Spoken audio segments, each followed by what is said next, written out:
Okay, we're going to call this meeting to order. Good morning, members of the Transportation Policy Committee. This meeting is now called to order. Please turn on your microphone when speaking. For those participating via Zoom, please state your name when making a comment or asking a question. The MAG public comment process allows members of the public to comment on items that fall under MAG's jurisdiction. If you would like to comment at today's meeting, please complete the request to speak form. MAG staff can assist with any questions you may have. If you parked in the garage, parking validators are available on the information table in the hallway. If you purchased a transit ticket to come to the meeting, please see staff for a ticket. Hearing assisted devices are available from MAG staff. We will now begin the meeting call of all members. Thank you, Chair and members of the Transportation Policy Committee. When I call your name, please indicate you are present for the record. David Barry, Councilmember Butler, Jen Daniels, Doug DeCluson, Councilmember Edwards. Present. Thank you. Mayor Gallego. Present. Thank you. Mayor Giles. Present. Thank you. Mayor Hall. Present. Thank you. Councilmember Littlefield. Councilmember Manfredi. Roy Miller. Present. Thank you. Chair Osborne. Present. Thank you. Tyler Pace. Mayor Peterson. Mark Reardon. Thank you. Supervisor Sellers. Present. Thank you. Councilmember Stewart. Present. Thank you. Councilmember Stipp. Present. Thank you. Mayor Wires. I'm here. Thank you. Mayor Weiss. Mayor Wheatley. I'm here. Thank you. Mayor Woods. Is there anyone I have missed? Chair, we have a quorum. Okay, thank you very much. Item number 2 is the Pledge of Allegiance. Would you please join me in the pledge? I pledge allegiance to the flag of the United States of America and to the republic for which it stands, one nation under God, indivisible, with liberty and justice for all. Thank you very much. Item number 3 is called to the audience. This is the opportunity for the public to comment on items that fall under MAG's jurisdiction that are not on the agenda, informational items or items on the agenda for discussion and not for action. 15 minutes will be provided for the call to the audience unless the chair requests an exception to this limit. And I have received one request to speak, and that is Mr. Andrew Marwick.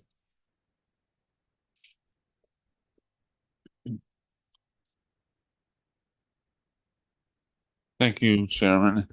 Prop 479 calls for extensive studies to determine fare box recovery ratios and whether it's justified to lower speed limits on the freeways to under 65 miles an hour. However, Prop 479 does not call for any studies to determine the impacts of climate change in the urban heat island and what effects the extending Prop 400 for another 20 or 25 years will have. So what I did is a little study of my own, and ASU has done many, many studies. You can look up. So I went to the National Weather Service, went to their climate data, took 40-year averages, one from 1895 to 1934, another from 1984 to last year. The average highs were up, the average mean temperature was up 5.5 degrees, but the average lows were up 7.8 degrees from that earlier period. The lowest increase was in December. The December average highs went up 1.5 degrees. The May lows were up 9.7 degrees warmer than they were about 100 years ago, almost 10 degrees. Projecting them, then you take the moving average, and it comes out about a 9-degree increase from when records started in the 1890s in Phoenix. Most studies that ASU has done agree on around that 8 to 9 degree increase so far. The increase were modest until 1970, but the rate of increase has been increasing since then. The last 10 years have just seen some really monster summers. These summers of the last few years, these could be the new normal, what we've seen the last 3 or 4 years. What would an outlier look like in terms of a summer? Current trend indicates the effect of climate change in the urban heat island could result in another 5 degrees of heating by 2050. We can't afford another 25 years or more of the same transportation and growth patterns. Something, the Prop 479 is just more of the same, that there has to be some more, and there's something different has to be done. We have to look at more transit and mix this in with things like cool streets and throw everything in, more green spaces. I mean, this has to be a more comprehensive and cannot ignore the heat island and climate change. Thank you. Thank you, Mr. Marwick. MAG also provides the opportunity for members of the public to submit written comments via the MAG website. Any comments received 2 hours prior to the meeting have been shared with the committee members in advance of the meeting for consideration and will be included in the formal meeting minutes. Staff, have we received any online written comments for the call to the audience? Thank you, Chair. We have received 9 online written comments for the call to the audience agenda item, which have been provided to the members in advance of the meeting for consideration. Okay, fantastic. Thank you very much. On to informational items. Items 4A through 4B are for information only. Does any member of the committee have any questions or request a presentation on any of these items? And I'm hearing none. So our next agenda item is number 5, approval of the consent agenda. And items 5A through 5B are on the consent agenda. Does any member of the committee have questions or request a presentation on any of these items? Thank you. All right, I have a motion. Let's see, hold on just 1 second here.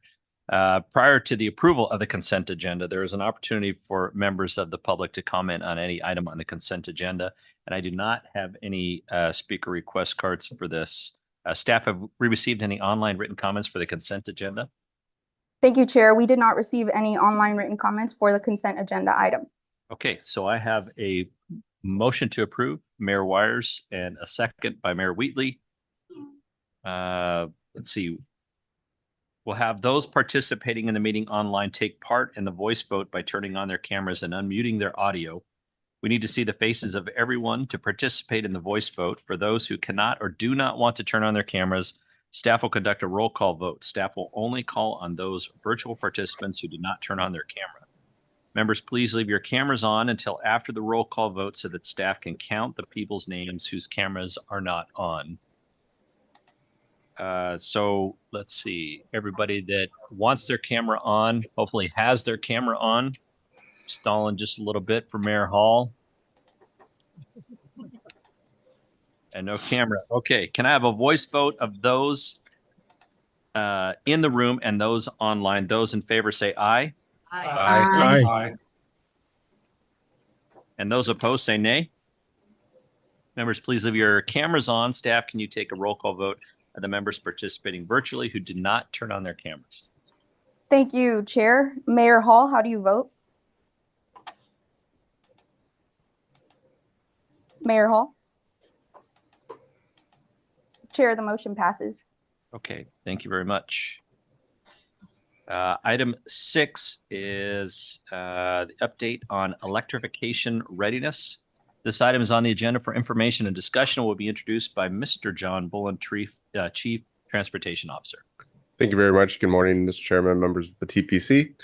Just to provide a little bit of context before we get into the presentation, this item really stems from something that you all first considered last September when the MAG Regional Electrification Readiness Strategic Plan was brought through the MAG process.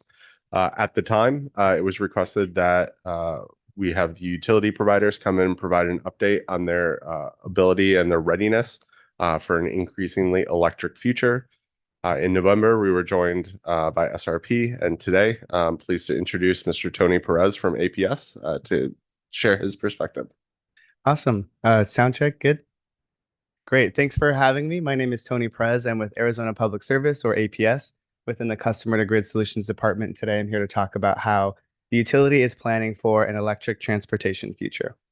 But before I dive in, I want to see just a quick show of hands. Who's heard that EVs are going to crash the grid at any point? You might be scared to say. Okay.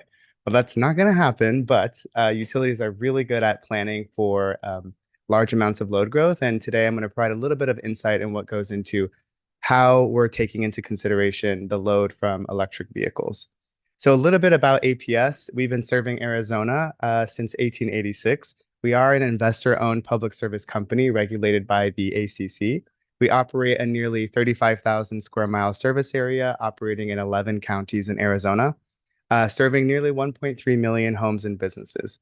We also have a goal to deliver 100% clean, carbon-free electricity by 2050. Starting with the numbers. So when looking at EV adoption within Arizona and APS, Arizona has just over 100,000 EVs operating in the state. These numbers are as of November of last year.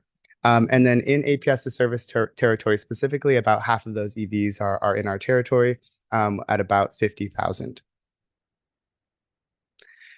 We also engage in a very robust process to understand what the adoption is going to look like in the future. So we take historical numbers and we work with a bunch of very smart individuals who take into consideration the state of the market, OEM commitments, consumer interest, all of those things that sort of inform like cost, gas prices, and that goes into determining different scenarios, which really help us understand the bookends of what a possible future might look like. For our internal planning purposes, we really take a look at the base case forecast. So with this base case forecast that was developed for APS's service territory specifically, we can see that by 2030, there's going to be just over 312,000 EVs. The commission, through their approval of the statewide transportation electrification plan, actually had adopted a territory-specific goal for APS, which is 450,000 light-duty EVs by 2030. And so we're just shy when looking at the base case, but that number is expected to exceed 450 sometime by the 2032 timeframe. Critical to also understanding EV adoption is what the impact will be to the grid and overall demand from people charging their electric vehicles. So the chart on the left represents, the future state for peak load added to the system, which is non-coincident peak load. So that means that the load from those EVs does not coincide with the utility's retail on-peak period of 4 to 7. And by 2032, we're expected to add an additional 337 megawatts of demand to support customers with EVs. Taking a look at the chart on the right, we have a coincident peak load. So this is the load that is occurring during our peak hours. So the peak is being from 5 to 6 p.m. In 2032, that is an additional 211 megawatts of added load. And a majority of that load is going to be coming from both level 2 and DC fast charging.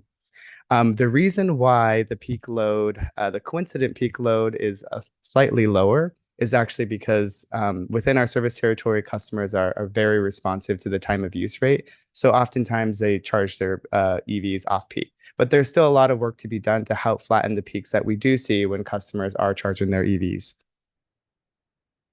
And so a lot of the forecast work and the added demand goes into our integrated resource planning process. We recently filed our 2023 Integrated Resource Plan, or IRP, at the Arizona Corporation Commission. The 2023 IRP provides a 15-year outlook of future energy needs. Today, for example, APS customers require almost 9,400 megawatts of electricity, and modeling shows that by the end of 2031, this will grow to about 13,000 megawatts. So really some unprecedented growth. And what is driving the need for more energy? So first and foremost, we're all familiar with this. Arizona's population growth is a huge driver, as well as large businesses like manufacturing and data centers that want to come to our state. Customers are also using more electricity, and they have technologies in the home that require more energy, and EVs are one of them. So despite us really focusing on the added load from EVs, it does sort of represent a smaller portion of the growing energy needs that we will have to fulfill in the future for our customers. So taking a little bit of a closer look of customer EV adoption and how they behave, the chart on the left shows a typical EV load shape in the summer of last year. APS has a program where customers opt in to share their EV charging data, and it's instrumental to our understanding on how EVs behave today and how they might behave in the future. So as you can see, during the retail on-peak period, EV charging does sort of lower, but there is a pretty significant snapback post-peak period. And it is those new peaks that we also want to be mindful of as a utility to continue to ensure a reliable energy source for our customers. We also can see that, taking a look at the overall energy consumed by our customers, a majority of the energy is consumed off peak, with only 8.5% of the energy being consumed happening on peak. And so that is a great story to tell. But what we can see is that about 22% is happening midday. And what we'd like to see is if there's a way to continue to shrink that on-peak energy consumption, flatten that peak, that EV peak that's happening post utility peak hours, as well as increase the number of the amount of energy being consumed in the middle of the day when peak solar production is taking place, when energy is often less expensive and cleaner. And this is the part that I get most excited about, at the utility, which is getting to create programs to work closely with customers who have this technology in the home. So our goal is to develop a portfolio of programs that help reduce the contribution of EVs to our peak demand. And that can happen in a variety of ways, all of which we're exploring. There are passive mechanisms, and that involves deploying time of use rates, like I've talked about a little bit. So customers are very responsive to that. It's an easy win. Communication to customers to voluntarily reduce charging load. So we can also have some behavioral-based programs in place that say, hey, we're having a high peak event, consider shifting your EV charging to a separate window. And then on the active side, this requires a little bit more involvement, and we have some pending proposals with the commission in our demand side management plan. But what this involves is through an incentive to the customer, perhaps having the ability to send a communication to the customer's EV charging station in the home or to their vehicle to help, shift when that charging occurs. And this would be a completely, optional program. Customers have the opt-in and opt-out ability, very similar to our very popular program, Cool Rewards, which is the thermostat program where, customers enroll and say, yes, you can increase my thermostat by a couple of degrees during peak events. And that really helps preserve reliability during those really hot summer months. And I believe that's all I have. So I don't know if I think we allow time for questions. All right. Any questions from the group? Okay, thank you, Tony. Do any members have questions or comments? Yep, Mayor Giles. Thank you for that presentation. That was very informative. I've had this, I posed this similar question to the SRP folks because right now it seems like the electric vehicle charging occurs at exactly the right time. Folks come home at the end of the day, they plug in their car, it's off peak hours, right? Over at the same time, you're encouraging people to turn on their dishwashers and their clothes washers and their major, electrical appliances. But as EV adoption continues at even the modest estimate that you've shown earlier, isn't that going to turn upside down? I mean, isn't peak going to become non-peak and vice versa? Yeah. And so what's the solution for that? Particularly, at nighttime, solar energy is not, that's not the best time for generating solar electricity. So any, looking ahead a decade or two, how do you see that resolving? Yeah, so I can say now that we're already seeing that the peak is actually the actual system peak is shifting to later in the evening, versus what is demonstrated right now by the retail on peak period that's defined by the rate schedules that customers are on today. So when looking at EVs, yes, we're sending a signal to reduce your energy consumption during those peak hours, but we're still seeing that there's a new peak forming. And so we have to think creatively about how we can address that. And that may be having, alternative rate options for customers that have, different time periods where that peak is defined. Or we might have some more robust EV programs that sort of help customers understand that, hey, you can save money by charging during low cost periods and flattening that peak and working with them to schedule when to charge. And so there's a number of different things that are tools that we can use. And I think at the center of it all is just very robust customer education. Adding an EV to the home is a pretty significant appliance, especially if you're installing an 80 amp level 2 charger to charge your EV truck. And so it's not insignificant. And we want to be able to be that advisor for customers to say, hey, here's how you can charge when energy is the cleanest, and here's when to do it when it's the cheapest. And here are the tools and resources we have. So we're thinking broadly about it. Okay.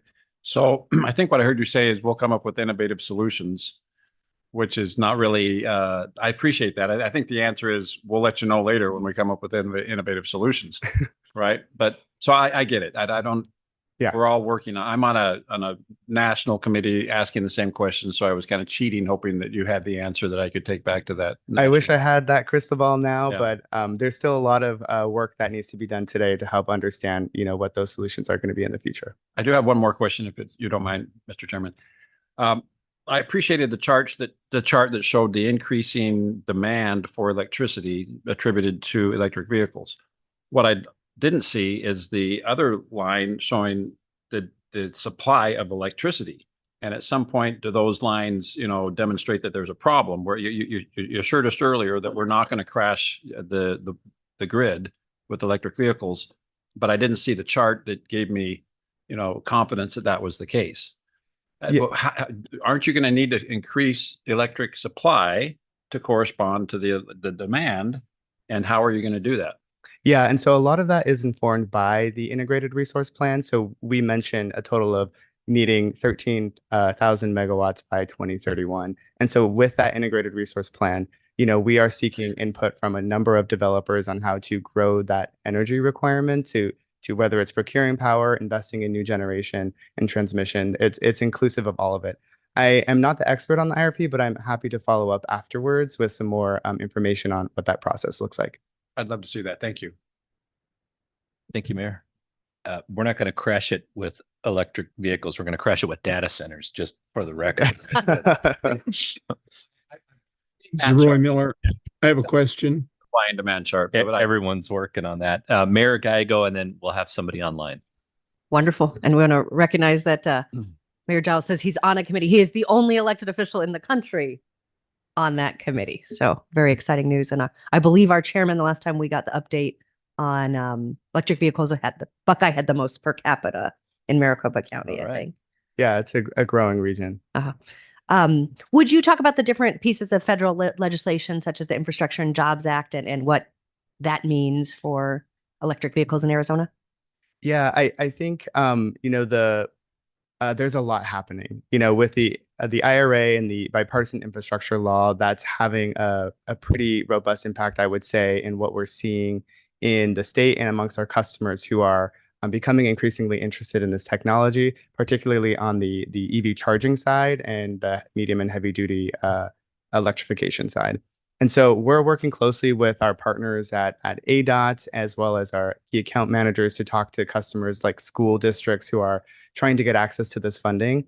And so we want to be that resource for them and that partner. And so if that means helping them do some capacity studies, like, hey, can we, add this fleet of EV buses here? Let's do it. Or if we can offer a letter of support. But across the board, we're seeing it's starting to have a big impact. I think the last time I looked, it was north of $80 million, at least with what we were aware of from customers that were receiving funding within our service territory. And so I've signaled to my colleagues there are going to be an increasing number of project requests related to EVs. And so let's figure out what we can do to provide the best customer support there. Fabulous. And we at Phoenix have worked with APS on particularly our transit fleet electrification. So that's exciting.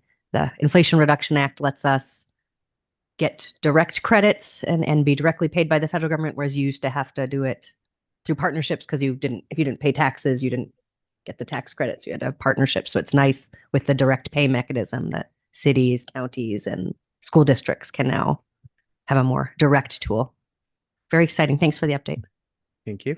Great. Thank you, Mayor. And we had someone online, I think. Roy Miller here. I have a question. Does APS pursue the lowest cost power? And if so, what is the role of nuclear in the future? I don't know that I'm equipped to answer the first part of your question, but I do know that nuclear will continue to be a very important resource for us since it is the largest generating source that is carbon free currently. So I will follow up, if I may, on that first question, since I know that sort of gets into the selection process for those that do bid on our integrated resource plan. Thank you. Thank you. Okay, thank you. Any other questions or comments? All right, we'll now vote on who had the better presentation, SRP or APS. No, we won't do that. That's not part of the agenda. Thank you. Thank you, Tony. Appreciate your time. Mr. Chair, if I could, Sir. I would just, first of all, recognize Mayor Morris from Cave Creek is here. And actually, so this whole kind of stream came from a conversation I had with him a while ago of his interest. And thank you to Chair Gallego and you, Chair, for having us bring this forward. I guess I would ask, and you don't have to answer today, but so now we've kind of gone through the two presentations and we have the strategy. If there is a direction that the TPC and or the regional council would like to go for further input, further strategy information that would help you, please let me or John know, and we can work to get that scheduled in the future for you as you're going to want to continue this conversation. I'm sure it's only going to become more central to our transportation planning. So just make that offer. Okay, yeah, appreciate that. I think from my perspective, it's just good to put the real information out from the power companies so that we're playing with all the facts moving forward and understanding there are challenges, but SRP and APS in our area are rising to meet that challenge, and it's not going to happen overnight. It's going to take a little bit of time. So from my perspective, when we get down the road a little bit, there's maybe been some additions or some of the plans have been enacted, or maybe an update on, in the future, how many people are actually taking advantage of electric vehicles and the buy-in rate, then maybe we bring it back and have that discussion again. Yeah. Supervisor Seller. And I think it may be helpful at some future meeting to have a presentation on what we're doing to address the need for these stations out in our infrastructure. Mr. Chair, I could just add, Mesa is really wrestling with this right now because we had the blessing / curse of getting a $12 million grant from the federal government about 2 weeks ago for electric vehicle charging station adoption. And so I'd be happy to keep you up to date on how we're going to spend that money. We're wrestling with what's the most effective way to do that. But I think we're all going to, we all have that same challenge. Yep, I appreciate that, Mayor. Okay. All right, great conversation. On to item number 7, Prop 479, implementation overview and roadmap. This item is on the agenda for information and discussion. Will be presented by Mr. Bullen. Thank you very much, Mr. Chairman, members of the TPC. Very happy to be here today to start looking forward at Prop 479 and implementation efforts. So first, many of you have been with us for a few years. We're here when we took the vote, but I do want to provide a little bit of context for the benefit of everyone. And so looking back a few years, June of 2021, the Transportation Policy Committee unanimously recommended for approval, and it was subsequently approved by the MAG Regional Council, the Regional Strategic Transportation Infrastructure Investment Plan, or RSTIP for short, that details the projects and programs associated with the extension of Proposition 400. We took the RSTIP back to make conforming changes to state legislation, SB 1102, last fall. And then just to emphasize, the RSTIP is the basis for improvements funded through the extension of Prop 400, now known as Proposition 479. So as part of the RSTIP, we define a number of projects. You see a map here of those projects on the screen. They range from arterial street improvements all throughout the entirety of the region to a number of freeway highway improvements, reconstruction, construction of new improvements, improvements to interchanges, as well as improvements for high capacity transit. As part of the RSTIP, we also set aside money for programs. So programs were our way to deal with an uncertain future. Rather than go through the exercise and try and detail out very specific improvements over the course of 20 years, we instead set aside funding allocations, and then we would thereby go by a process every few years to select those specific improvements. So this builds off work that we did in Prop 400, but really expands the amount of money that we have allocated to programs, as well as expands the funding source eligible to fund some of those. So these improvements range from non-motorized infrastructure to arterial intersection improvements, to widening, to safety improvements, to emerging technologies. And I'll touch on this a little bit later in the presentation. So stepping back, let's take a look at a timeline. So we stand here today in February of 2024. Voters of Maricopa County will be voting on Proposition 479 in November of 2024. Fast forward to next year, so December 31st, 2025 is when sales tax collections for the current Proposition 400 that was approved by voters back in 2004 end. If voters approve Proposition 479 in November of 2024, on January 1st, 2026 is when we would start collections for the continuation of the sales tax, as well as the new programs and policies would take effect. So this is a really important timeline for the next few slides. So I want you guys to really consider the impact of the next couple of slides relative to this timeline itself. So we're about 23 months out from the potential start of Proposition 479. For simplicity's sake, let's just round that up to 2 years. So if we're 2 years away from the potential start of revenue collections associated with Prop 479, why are we talking about implementation now? The short answer to that question is we need to start putting in place a framework to be able to deliver the projects, be able to deliver the programs, be able to deliver the transit service funded through the Proposition 400 extension, Prop 479. And really, I want to focus on two different considerations. The first being capital considerations, these big capital projects that we know. And then there are also transit considerations as we look forward. So let's first dive a little deeper into capital project considerations.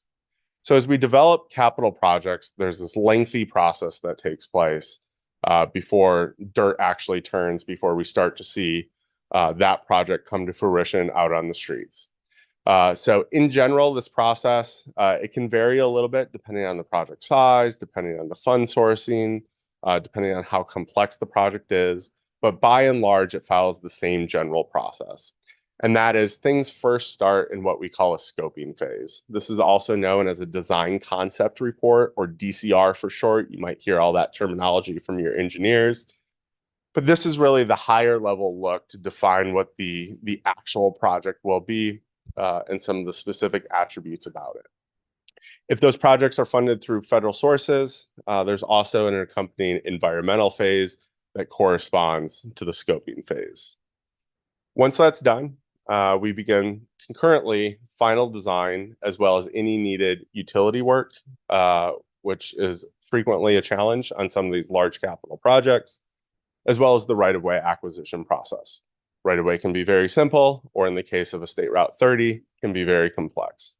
And then finally, we see construction. We see dirt start to churn. So Consider this process as I walk through the next couple of slides, and again, thinking back to the 2-year window between now and the potential start of Prop 479 revenues. So this slide on the screen shows a sampling of some of our freeway projects over the last decade or so. It gives a wide range. It excludes some of our outliers like a 202 South Mountain that took years and years and years to get through. So a couple things I want to draw to your attention. First, the light boxes represent the length that the first phase took, the scoping and environmental phase. The dash boxes, or the gray boxes, if you will, reflect the time that design and right-of-way took. And then you see a green line for the potential start of Proposition 479 revenues. So as you can see, there's one project that we were able to do really quickly. That was a pretty straightforward project. We were just simply replacing an existing freeway bridge. However, by and large, these projects take 2, 3, 4 years to get through the development process before they're actually ready for construction. In the case of I-10, this very last project, this is the I-10 widening between Phoenix and Casa Grande. We kicked off those efforts in 2018, and we still haven't gotten through the initial scoping. So the emphasis here is that things take time. We know this. Our partners over at ADOT do a terrific job at moving projects as quickly as possible. But the long and the short of it is that things take time. And it's important to consider that as you're looking forward, as you're trying to sequence projects for construction, because there are a couple important elements to always take into mind. Number one, the longer a project has to wait for construction, the more expensive it's going to get. The sooner we can get that project out the door, the cheaper it will be. Number two, there's a reason we're doing these projects. These projects create value. They create value to the public. They reduce the amount of time people spend in traffic. They improve economic activity. They improve safety. So the sooner we can get these projects out on the street, the more benefit is actually realized by the public at large. On the arterial side, we can fortunately move a little bit quicker than on the freeway. Projects aren't quite as big, aren't quite as sophisticated, but nonetheless, there's a ramp up time. And the more complex the project is, the longer that ramp up time. And then moreover, when you start to introduce other funding sources, primarily federal funding, these projects usually take a little longer. So again, this is just the sampling of some of the projects looking back at the Prop 400 era and how long they took to get ready for construction. Even some of our smaller projects take a while. So under Prop 400, all the programs are funded through federal resources. This is one of the reasons why we've changed it in the future, because it takes time to go through the federal process. But for example, we'll take the Stanfield Road. This is simply paving an unpaved road. It took more than 2 years to get through the development process before that project was ready for construction. So keep this in mind as we look 2 years out. That seems like a ways away, but in reality, it's not that far out. We also have transit considerations. Bus transit was one of the big focal points of the Prop 479 investment plan. And when we're talking about transit service, it's not as simple as just flipping a switch and having a bus go out on the street, or increasing service levels or expanding service levels. There's actually a lot that goes into it. There's a whole process in place down the street at Valley Metro for the short range transit plan to start to get service improvements in the queue, start to think through some of these elements, and really get ready for that service to hit the street. When we're talking about service expansion, we're talking about changes to service, we have to consider a number of different factors. Service frequently crosses more than one jurisdiction. We have to take into consideration those neighboring jurisdictions. We have to look at whether or not there's buses available to actually extend that service. We have to look at whether or not there's drivers available to extend that service. And then with any fixed route transit service, there's a requirement for ADA service that comes along to it. So we have to make sure that we can meet those ADA requirements, and we have to make sure that we have funding available to do that. So in short, why are we talking about implementation as we sit here and we look forward to November of 2024? Well, number one, we need to make sure that funding is used as efficiently as possible. When those sales tax revenues start to collect in January of 2026, we want to get those out on projects as quickly as possible. Number two, we want to maximize the benefit of those projects. The sooner we can get those projects under construction, the more value it will provide. We also want to provide Valley Metro and our MAG member agencies with enough time to start to plan future transit expansion service, future transit enhancement service. And then finally, when we're talking about federal funding, as we've talked so frequently, it is use or lose. So either this region uses the federal funding on those projects or we will lose it. And so we certainly don't want to be then in that instance where we lose federal funding. So let's look ahead. So before we look ahead, I want to talk through the construction of the RSTIP itself.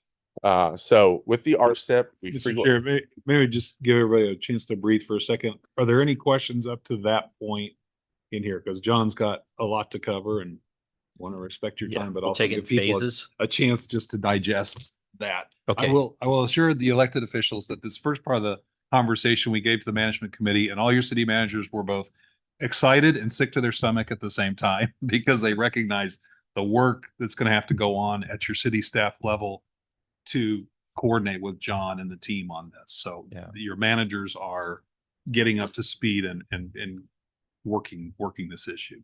Yeah. Any questions so far? No, maybe just a comment. I know we have projects that are queued, or a project specifically that's queued up. Hopefully day one. Yes. In fact, if you could start it sooner, that'd be fantastic too. But it is incredibly important to have everything teed up. So as soon as the funding becomes available, that we're off to the races. You had made a comment 2 years. In reality, that's not far out. For those folks that are stuck in traffic at those locations, that is an eternity. And it also means less opportunity for economic development. And I mean, the list goes on and on. So I know it's just a process. So anything we can do to figure out more efficient ways to move projects through the process, not only beforehand in what we're talking about here, but when the funding does come in, we have got to move quicker. And that's not just a slam on staff at MAG. It's just everything gets in the bureaucratic grind and it's tough. So if there's maybe get a bunch of smart people in the room and figure out how do we expedite some of these projects and move them forward, I think the public would do backflips for that. Yeah, certainly, Mr. Chairman, members of the TPC. Well, Mr. Chair, can I piggyback on that a little bit?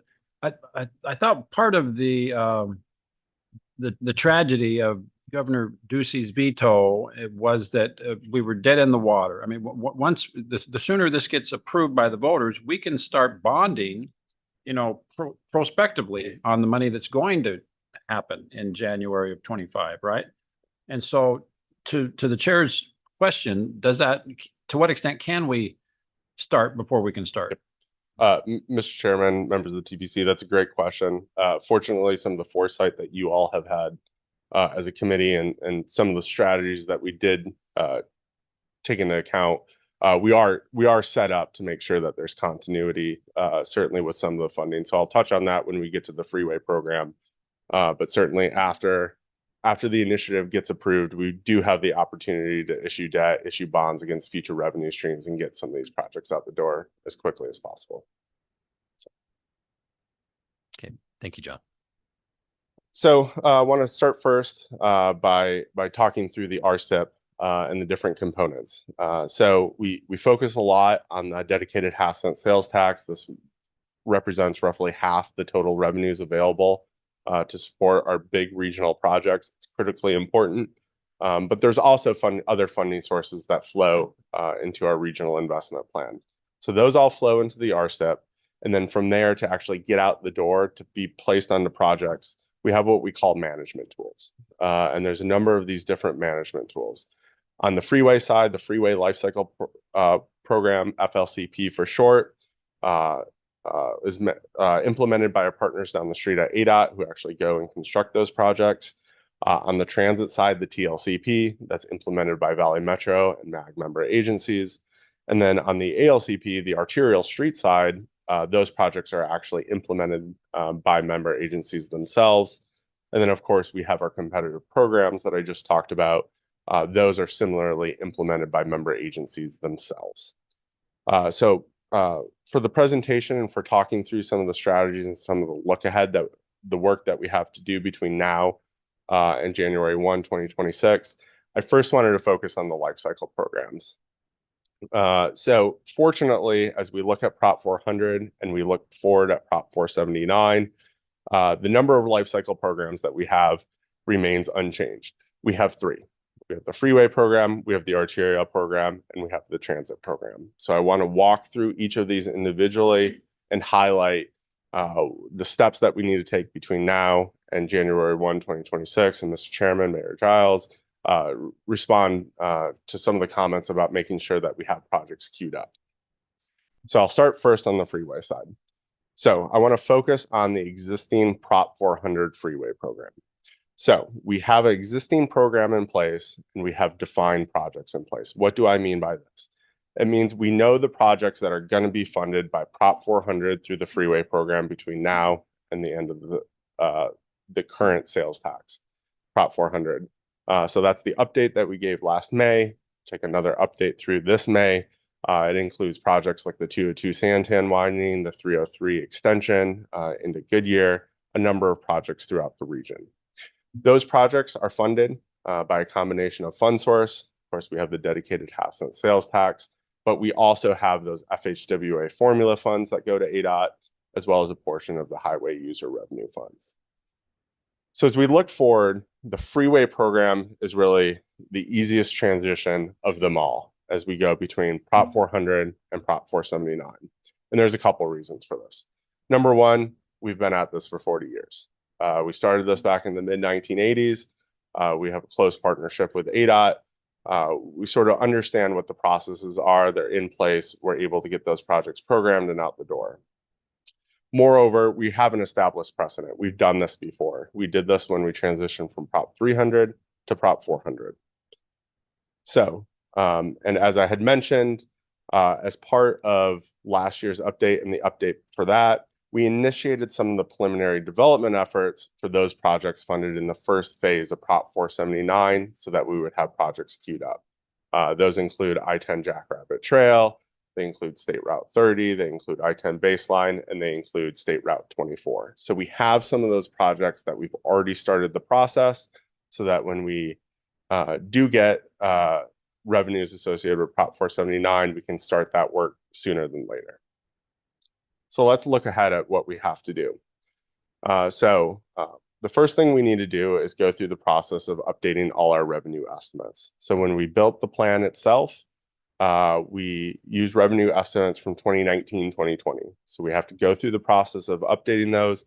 In some cases, it's pretty straightforward. It's pretty easy because we do that every year. In other cases, when it comes to FHWA formula funds, that's a little more of a challenge. As you look at the federal government, as you look at the Infrastructure Act, some of the conversations that need to take place. We have to also go through the process of updating all the project costs.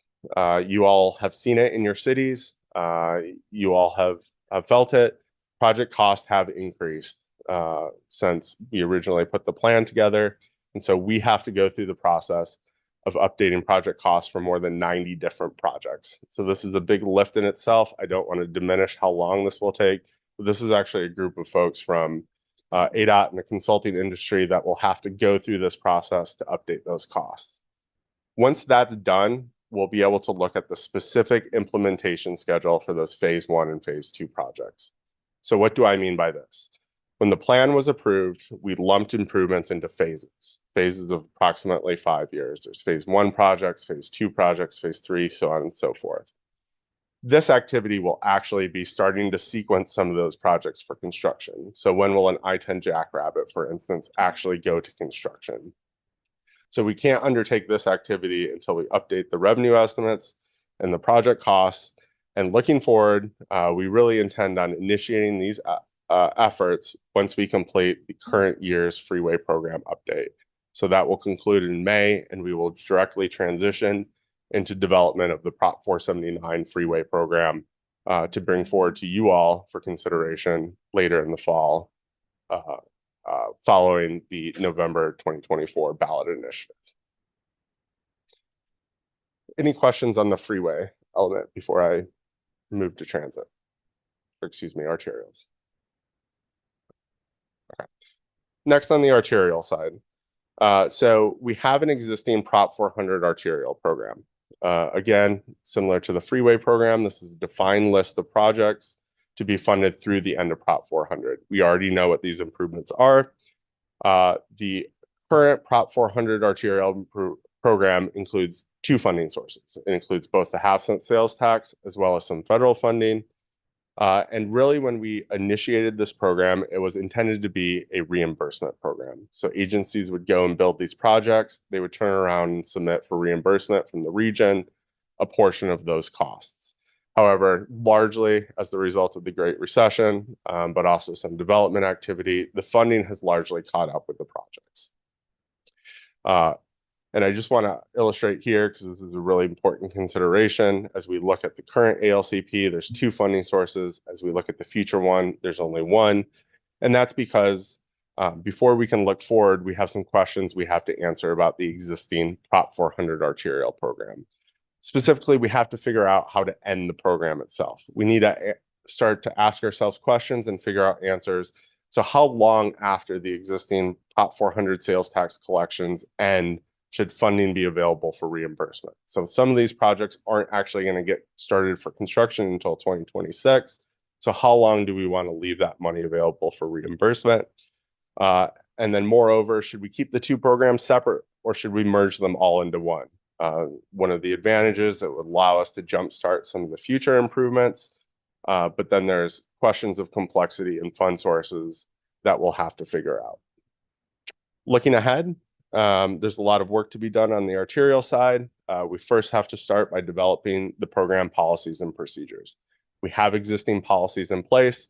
It was developed by this group approximately 20 years ago. It's been updated periodically since, but the number of agencies who will be participating in the Prop 479 arterial program is far greater than the number of agencies in the current Prop 400 ALCP.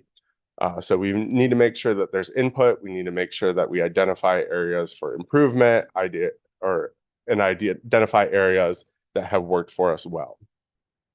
Once that's done, of course, we have to update all the revenues. We have to update all the project costs. And then finally, we have to develop the specific sequencing of projects. In other words, there's a big difference between a project that has funding in 2026 and a project that has funding in 2029. So that's the exercise that we're going to have to go through to figure out where these projects exactly stand. So what we're proposing is that we convene a work group of MAG member agencies to first start working through some of the technical aspects of these questions. We'll consider some of the technical aspects of trade-offs associated with the Prop 400 ALCP policies. We'll start to work through the Prop 479 policies. And then once these mature to a certain level, we will bring them through to TPC for your discussion, consideration, and then ultimately recommendation.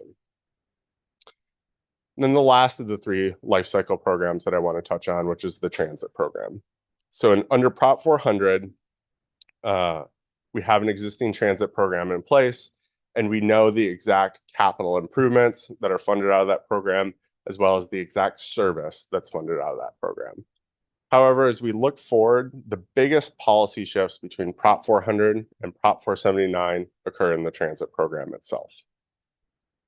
Currently, Valley Metro is responsible for management of the TLCP. As part of Prop 479, that management transitions here to MAG. So the transit program, here's an overview of the Prop 479 transit program as developed by you all as part of the RSTEP. And we have different components that I'll briefly walk through to demonstrate the work that needs to be done between now and January 1, 2026. I'll start first with the operating assistance program. So this is one of the cornerstones of the transit program as part of Prop 479. We're migrating from a plan-based approach where we identify specific routes, specific funding, and we try and forecast those out to 20 years, to moving towards an operating assistance model where funding is provided to member agencies to leverage their local funding against the regional funding to deliver transit. So We need to work closely with Valley Metro to initiate a study to figure out what this transition looks like. It's a big difference between where we are now and where we are in the future. And so part of that is developing policies, and part of that is helping to tell the story and walking through and helping member agencies understand what they can do to access some of this funding. Next, we have express bus funding and regional transit facilities. So as part of the RSTIP, these elements are funded by the region. So MAG in coordination with Valley Metro, we have an updated commuter bus study. We need to kick off an update. There's policy questions that need to be answered about commuter buses, if we want to retain the same level of investment in the commuter bus system, if that should be shifted elsewhere. Certainly, we've seen different work travel patterns, and that all needs to be taken under consideration. We provide funding for ADA. As those of you that do sit on the Valley Metro board know, this is an area where we can see significant cost escalation. The region provides 100% of the cost for ADA service throughout the region. So this is an area where Valley Metro will take the lead, MAG will provide support in figuring out what this future program looks like and how we can put into place some strategies for cost containment, whether that be rideshare or other similar services. On the regional services end, this is a lot of the regional work that Valley Metro does today. We have continuation funded, Prop 479. This is merely documenting that funding. And then on the bus capital side, the region provides 100% of the cost for bus purchases. So we need to make sure that we have allocated enough funding here. Transit asset management, that's items like fare boxes. That's items like some of our big O&M facilities. So we need to go through the exercise of identifying what those items are, making sure that we capture those in the financial model. And then with preventative maintenance, this is federal funding that we can use to offset service. So as part of the RSTIP, we continue the existing assumptions for preventative maintenance, and we need to build those into the financial model. So a lot of work to be done on the transit side, and that's absent the high capacity transit program, which much like the freeway program, much like arterial program, there's a lot of legwork that needs to be done to start to get these projects ready for development and implementation. And so we want to work closely with our MAG member agencies and Valley Metro to start to get those efforts in place. And what we intend on doing is pulling together a work group with Valley Metro, with the member agencies to start to think through policies, parameters, and really how to get these projects set up to get out the door as quickly as possible. So, Mr. Chairman, completes my transit portion. Happy to answer any questions. Any questions? Seeing none. All right, keep going. All right. So the last element, the competitive programs. So as I had mentioned, as part of the Prop 479 program, the number of competitive programs has significantly increased, as well as the type and kind of funding that we have allocated. So I just want to highlight a few of the key differences for comparison. Number one, a lot of demand for competitive programs. We really increased the amount of funding set aside. What this means is that there will be continued opportunity for folks to compete, to conceive, to receive regional funding for very needed regional improvements. We've also funded some of these, not just with the federal funds, but also the half-cent sales tax. What this means is that projects can move much faster. We've previously talked about this here. The projects can also move much cheaper. In fact, our study from a few years back found that using sales tax instead of federal funding could save between 20 and almost 50%, depending on the type and kind of project. And then it also allows for faster project delivery. Rather than having to wait for those long timelines, we can get the projects out the door much quicker. So here you can see a comparison between projects and, or excuse me, the programs funded under Prop 400 relative to Prop 479. And just want to note a few activities that we have to do looking forward. So first, as I had mentioned, federal funding is use or lose. So we have to be very cognizant of that federal funding. And so we need to give priority to those two programs that are entirely funded through federal resources. And that's the Arterial Rehabilitation Program and Arterial Widening Program. If you go back and you look at previous elements of my presentation, it takes years to get through the development activities. So as we look at federal funding in fiscal year 2026, 2027, 2028, we need to get started on this work as quickly as possible. So what we propose, again, is leveraging a work group of member agencies to work through the technical aspects. Once we mature to a certain point, we'll bring the policies through to this group for consideration. We hope that we will be able to issue a call for projects to fund new arterial rehab projects, new arterial widening projects, as soon as this fall for funding in fiscal years 2026, 2027, and 2028. So that would be a whole new slate of projects that we would identify and fund in the near term. We also need to initiate studies for some of the other funding. We do have an allocation of non-motorized infrastructure funding. We also have some federal funding available for active transportation. We need to kick off an update to our active transportation plan to really help guide where those investments go. And then on the ITS side, we have a ITS plan that was adopted back in 2017. That ITS plan is in need of updating. And so this is work in coordination with your staff that we anticipate kicking off this summer. And then this spring, what we really want to do at this level, at the policy level, is really focus on some of the transportation safety issues that we have in the region.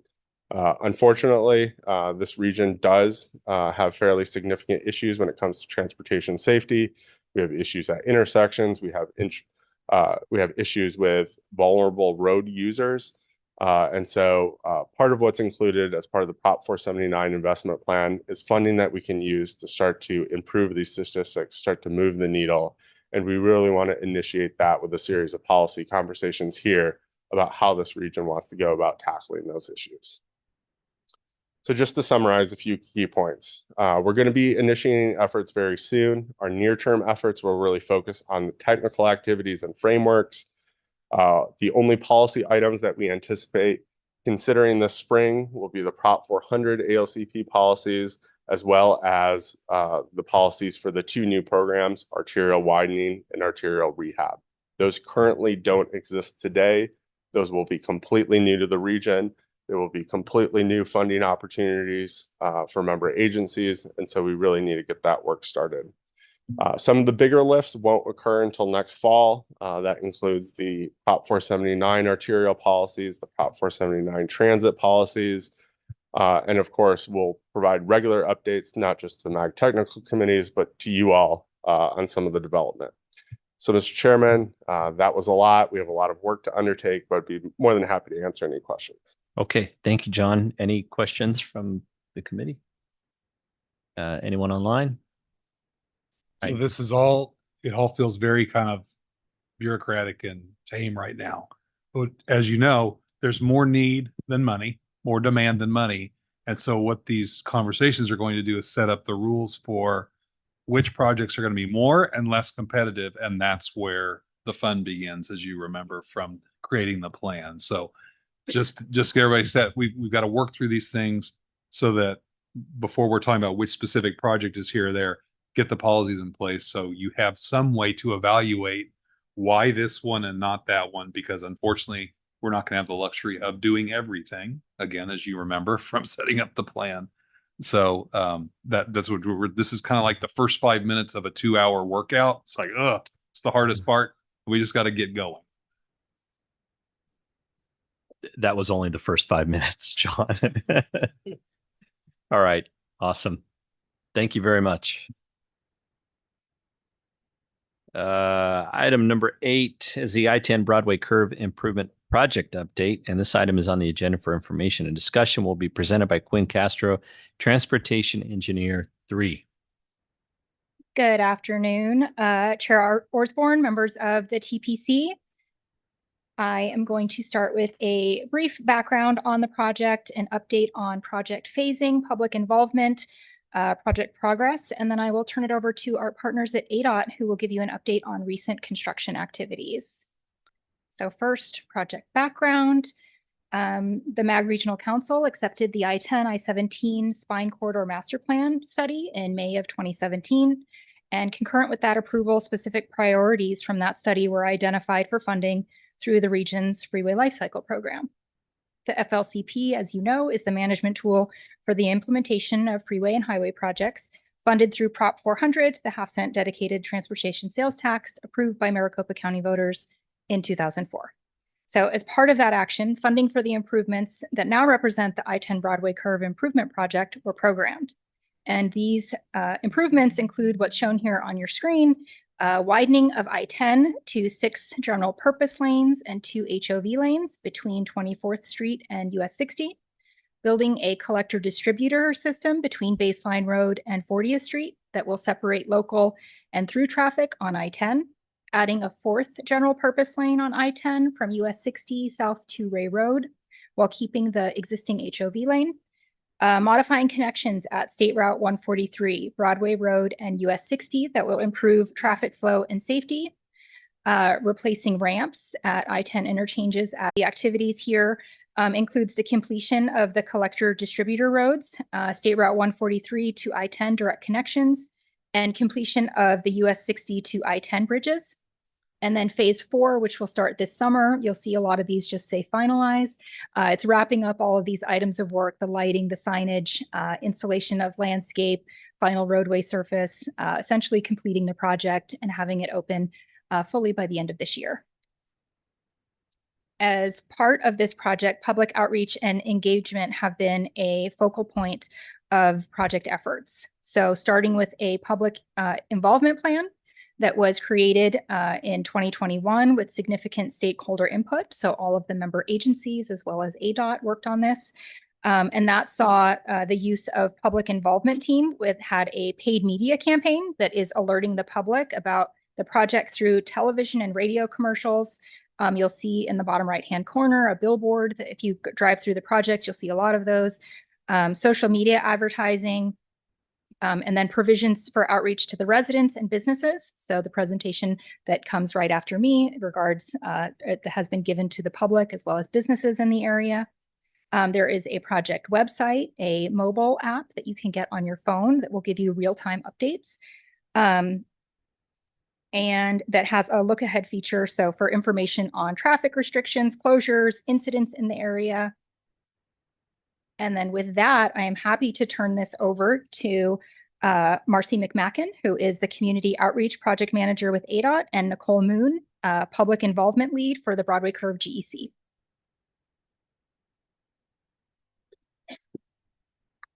Thank you. Thank you, Quinn, and good afternoon, Mr. Chairman and members of TPC. Thank you for having us here today. So the I-10 Broadway Curve Improvement Project runs along 11 miles of Interstate 10, and it has been separated into 3 segments. I'm going to start with the west segment. That segment is between 24th Street and 44th Street in yellow. The central segment of the project is in red, and that runs between 44th Street and Southern Avenue. And then we have the eastern segment of the project that runs between Southern Avenue and just north of the Loop 202 Santan South Mountain Freeway. So right now we are actually just going to provide you an update on the construction activities within the last 3 months of the project, and we'll also let you know on what to expect in the next couple of months. We're going to start in the west segment at the Salt River Bridge over I-10. Crews have been working on widening this bridge for about a year now. And in this photo, aerial shot, you can see circled in red the pier caps. And those are actually part of the support system that concrete bridge girders were laid on both sides of the bridge. And we had a total of 56 concrete bridge girders laid. And it took about 3 weeks overnight during the month of January of this year. You can see the crane on the bottom of the Salt River helped to lay all 56 of these concrete bridge girders. And these girders were actually cast in a facility here in South Phoenix. So there were some restrictions on I-10 overnight while crews worked to place these girders. But again, it took just a little over 3 weeks. So those concrete bridge girders are now in place. Each girder weighs about 145,000 pounds and are 130 feet long. Okay, moving on to a new work area. We are now we're looking at the Tempe Drain, which is just off of I-10 and 32nd Street. It runs parallel to westbound I-10 between 32nd Street all the way to the Salt River Bridge. Crews are working to replace the rock lining with concrete lining in the Tempe Drain in that area along westbound I-10 from 32nd Street to the Salt River. The reason crews are relining this part of the drain is to increase capacity flow so that it can carry more water runoff efficiently from the freeways into the Salt River. And in this slide, you can see that we're actually using fiber concrete. And the reason we're using this is because it's stronger than just regular concrete. It prevents cracking and wear and tear, which means less maintenance for this part of the drain, the Tempe Drain. The only rebar we're using is actually at the top of the slopes on each end, and that is used to anchor the concrete slabs, and the rest of the fiber concrete is actually poured into the drain. Crews initially had planned to complete this part of the project in February, but due to the recent rains we received, that has been pushed back to late March and early April now. So moving on to the interchanges at I-10 and 32nd Street and I-10 and 40th Street. Last year, crews started reconfiguring these ramps. And let's see, right now you are looking at one of the most recent ramp to be reconfigured and opened is at I-10 and 32nd Street. You can see that in the aerial right here. And the other ramp that just opened recently is also the I-10 off-ramp at 40th Street. All the ramps in these two interchanges had to be reconfigured in order to make room for the widening of I-10 in that area. In this graphic, you can see in green the ramps at 40th Street and 32nd Street. Those are the ramps that have already been completed. The two remaining ramps at these two intersections that need to be worked on this year are the eastbound or the westbound I-10 on-ramp at 32nd Street and the eastbound I-10 off-ramp at 32nd Street. Those ramps are going to be completed later this year, and crews are not going to shut down both ramps at the same time. Each ramp will be closed separately and the other one will be kept open while crews continue to complete the work on one of the ramps. Moving on into the central segment, we'll start with the southbound SR 143 on-ramp at University Drive.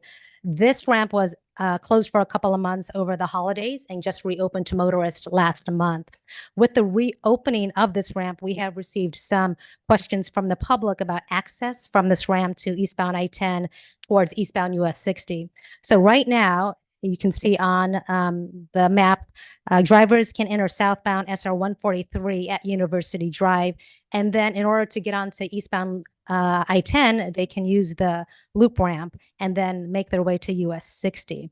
But that loop ramp that you see in yellow will go away, and drivers who use the southbound SR 143 ramp at University Drive will only have access to westbound I-10 or 48th Street. So in the future, to access US 60 from southbound SR 143 at the on-ramp at University Drive, motorists will need to use southbound SR 143 and then southbound 48th Street to eastbound Broadway Road, and then enter what will become eventually the collector distributor roads, and then make their way onto I-10 eastbound and to US 60 eastbound. This change is still a few months away, but we did want to start talking about it only because it is going to be a significant change for motorists who utilize that area. So moving on to a different work zone area, you may have noticed a lot of work taking place at the I-10 and SR 143 interchange. That's because we're building a lot of ramps out there. And this is an aerial view looking southbound on SR 143. And I think the most significant thing that has happened recently here is the shifting of the new northbound 48th Street lanes. You can see that in yellow. They are actually where they will be in their final configuration underneath the 3 new flyover ramps and bridges. So what are these 3 bridges that everyone's seen as they pass through the I-10 and SR 143 interchange? I'm going to start with the left new ramp. That's the new ramp from westbound I-10, or what will be the new ramp from westbound I-10 to northbound SR 143. Then in the middle, we have the new HOV flyover ramps that will connect I-10 and SR 143. And then that third ramp on the right is going to be the southbound SR 143 to eastbound I-10 ramp. Now, in order for crews to construct these bridges and ramps, we had to construct straddle bands. And straddle bands are basically just a support system for these flyover ramps and bridges. And in order to have crews keep working on these straddle bands and support system for these bridges, we had to conduct a traffic shift in both directions between 48th Street and Broadway Road. So the lanes heading westbound and eastbound are split, going both ways.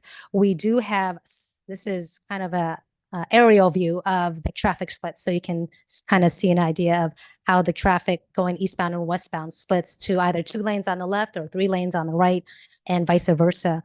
But we do have a lot of signage out for motorists in advance of approaching these traffic shifts, so motorists know where they need to be in order to get to where they need to go. And the sign on the right actually is looking eastbound on I-10 at 48th Street. We just had a traffic shift change over President's Day weekend. So the 2 right lanes in that sign that you see on your right is different. 2 right lanes have now been moved to the right of the traffic split. So now I am going to actually hand over the rest of this presentation to my coworker, Nicole Moon. Thank you, Marcy. I have the pleasure of moving us down to Broadway Road and I-10.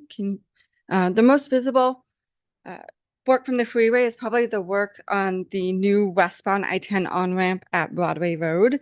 You can kind of see that right there in the middle. This is the only on-ramp in the Broadway Curve area that will go directly onto the main line once it's done. So rather than going onto the CD roads, it will go onto the main line. Crews are building this with MSC walls, mechanically stabilized earthen walls, and they're filling them in with dirt, and then they're kind of creating this fun little slope. We're going for more of the gradual incline than a roller coaster, and it is a really long ramp. So if you've driven by it, it looks pretty impressive when you drive by. That ramp, as you can see, is now paved with concrete, and they're going to start working on the barriers. We do hope to have this open in the next couple of months. Also near Broadway Road, you can see that the work to widen I-10 there on the eastbound, so that's on the left side of the freeway in this picture. There's some drainage work that was being done over there, and it needed some rock excavation last fall, which we were able to catch on camera. I just like showing this video. It's really fun. It's about 15 seconds long. That's how long it took. So this is just seeing the same thing multiple times back to back. There was a lot of rock out there that needed to be moved for our drainage work. And so this technique allowed us to get that rock out of the way really quickly.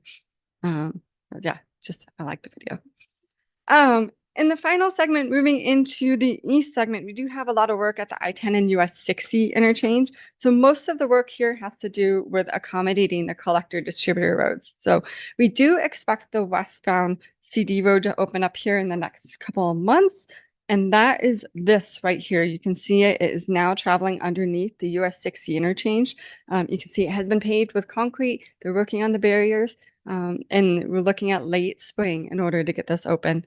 You'll see right next to it, there is the westbound US 60 to westbound CD road ramp. And there's a sound wall that's being built there. That's very exciting news to the neighbors that live next to it. On the other side of the freeway, there is the eastbound CD road that's taking shape. So you can see there is some girders laid at Southern Avenue. Our team captured a fun little time-lapse video. If you want to see the full one, it's up on the website. But the girders did go up last month, and we are expecting to put down the bridge deck next week. So there will be some overnight closures of Southern Avenue to get that work done. So then as you follow the eastbound CD road to the south, you'll see that it crosses back over the eastbound I-10 off-ramp at Baseline. So that bridge is also under construction. You can see they just laid the girders for that last week, and we're expecting that bridge deck to be poured in the next couple of months. Last but not least, we have seen some work on the two multi-use bridges that Quinn mentioned at Alameda Drive and Western Canal.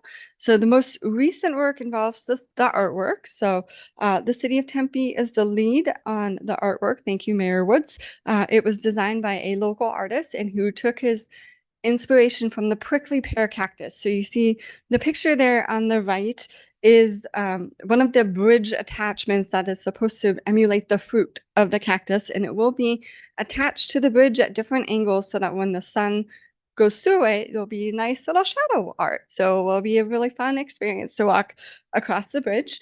You can see the picture in the middle. We had a bridge truss that was on the ground, and we decided to practice putting it on because it's much easier to practice putting on those things when it's on the ground than over traffic. So we do expect that these will be installed later this year. You will see them go up piece by piece. It's not going to be like they all appear one day. They'll very slowly, you'll start seeing them come up. That is done with our construction update. I do want to talk about some road closures. If you have not seen this map before, when the developer requests freeway closures on I-10, they typically use one of these 6 areas on I-10. So the reason that these were chosen is because they allow for the best way to divert traffic onto the state highway system. ADOT does not allow the developer to detour traffic onto local roads during full freeway closures. Right now, we don't have any full freeway closures planned for the next couple of weekends. We are hearing that there may be some closures of State Route 143 at the end of March or mid-March. That's always a chance that that could change. This is construction. And so consider it final when you see the information come out from the project team. So most of the closures that we have coming up are in regards to the CD roads that we're hoping to open in late spring. The CD road configuration is a relatively new one here in Arizona, and it will change how people drive through the Broadway curve. So when these open, your route might change. The roads run adjacent to the outside of I-10 through the Broadway curve area.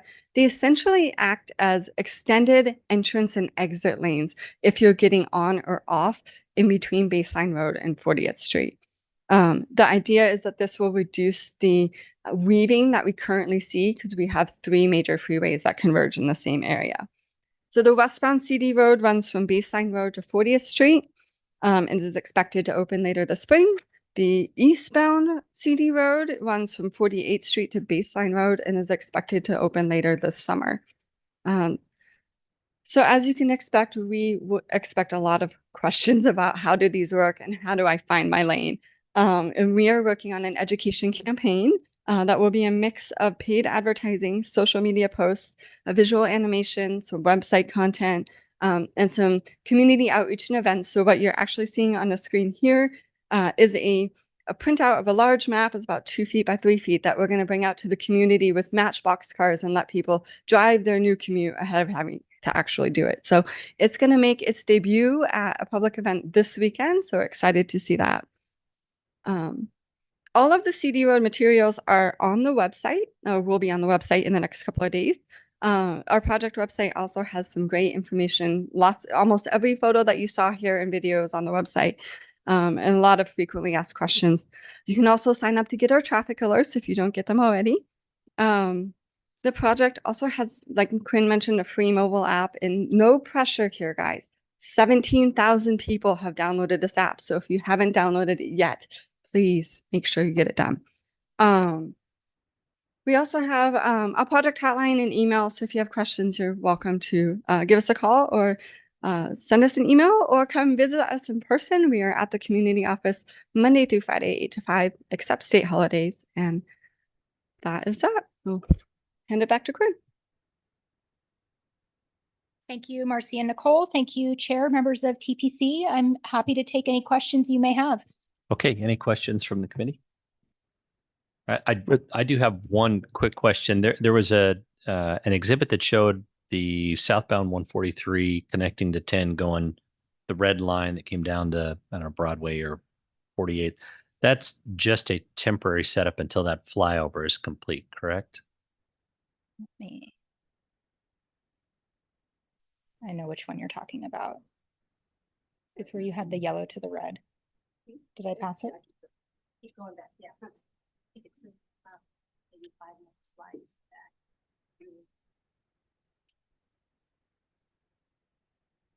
That one. right there. Yep. So that route right there, when the project is complete, that is the route that motorists getting onto southbound SR 143 from the University Drive on-ramp will need to take in order to get onto eastbound I-10 using the collector distributor. Okay, that's only from University. From 143 though has a flyover that. Right. Okay, got it. Correct. Mhm. Okay, fantastic.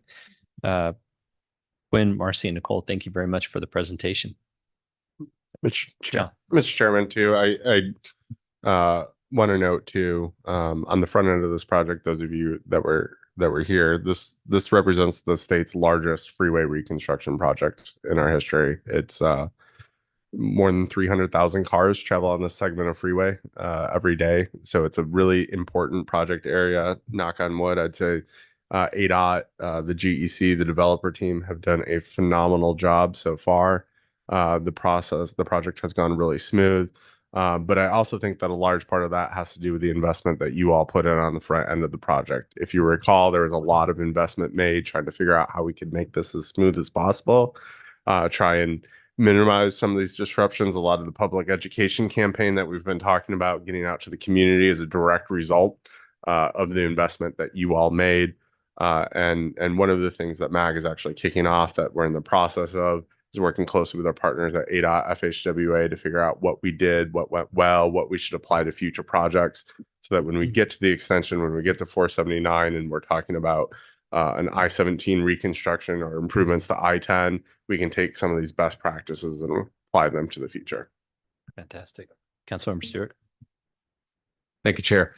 It's a great presentation. And I drove through there this morning at rush hour to another meeting, and I couldn't believe how the traffic was moving amid all of the constructions that was going on. So ADOT, you're doing a great job, but I really got to know, more importantly, how do I get a copy of that video of the explosion train?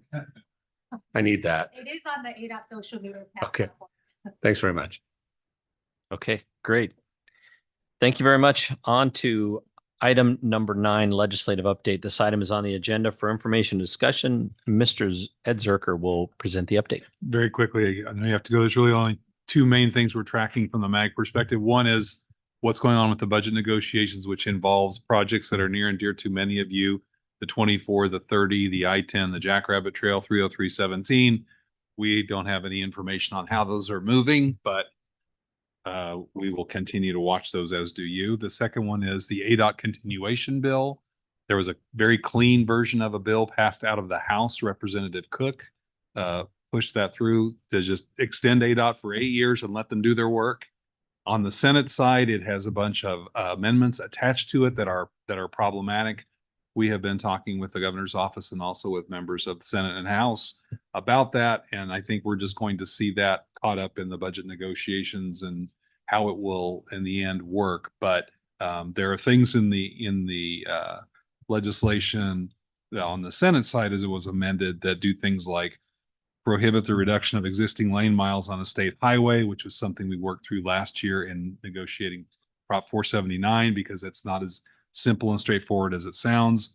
Preventing ADOT from considering ways to reduce vehicle miles traveled, preventing ADOT from building or maintaining public charging infrastructure, prohibiting considerations to reduce greenhouse gas emissions, on and on. Things that are problems for really good transportation planning. We'll continue to engage on those, but just want to keep you updated on that. Okay, thank you, Ed. Any members have any questions or comments on that? All right, moving on to item number 10, request for future agenda items. Are there any requests from the membership for an item on a future agenda?